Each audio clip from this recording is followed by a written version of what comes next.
Steve, I'm thinking of your medium, the radio, which has such a singular form as well, right? It is um, audio. Is there, what do you guys think about when you think of the accessibility of your message? To be perfectly honest, when we consider accessibility and inclusivity these days, we're thinking about representation. We're thinking about representation in our stories and in our audience. And certainly, you know, I've as you've readily admitted, we regularly fall short on social media in making the posts accessible in the ways that Kimberly is describing. And certainly that's another way to exclude your audience in a medium that is so integral to every kind of communication these days. But when we think about inclusiveness and diversity at the CBC these days, we're thinking about the stories we do, the people represented in those stories, and the people telling them.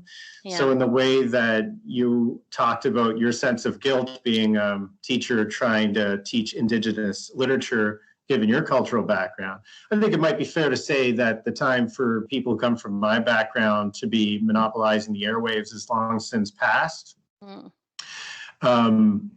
But it is, you know, it's a step to start recognizing that.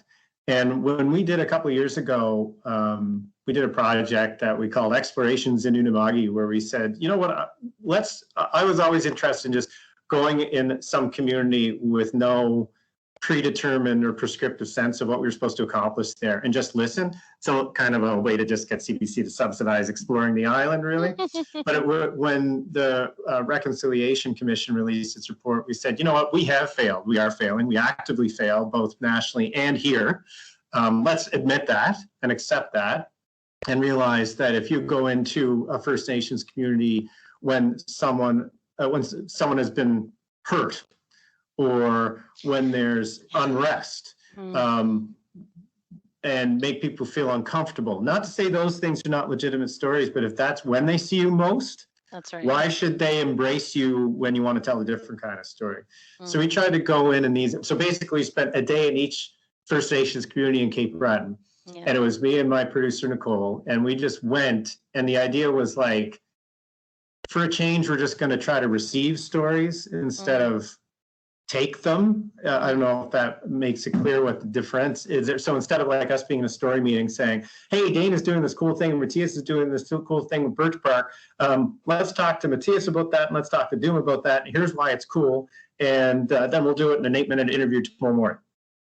So instead of us sitting around deciding from our closed center what the stories might be, we went out with a perfectly open, we followed our noses there, we kind of recruited people in each community that we knew, and that understood where we were coming from, who could connect us with people in those communities.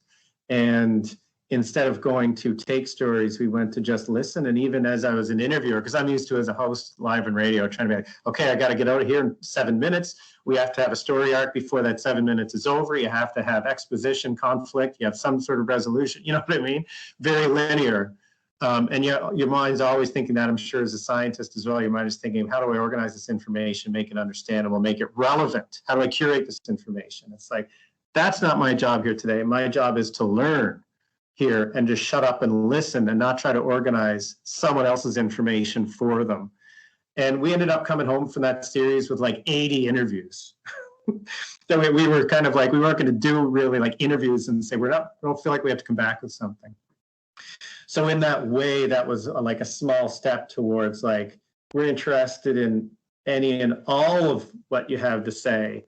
So maybe you start to build a relationship in a way that the next time you come knocking or come calling, it's not like, oh, the harbingers of, you know, ill news again. That's right. That's right. Oh, that's a lovely story and a great depiction of it. I put a little note there. I'm trying to gather some of the themes from today and thinking about empathy, trust, and reception.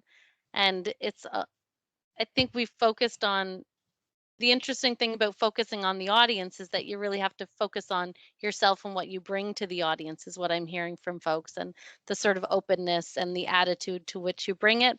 But then there are real technical things that can enable that communication to feel more accessible and more inclusive as well.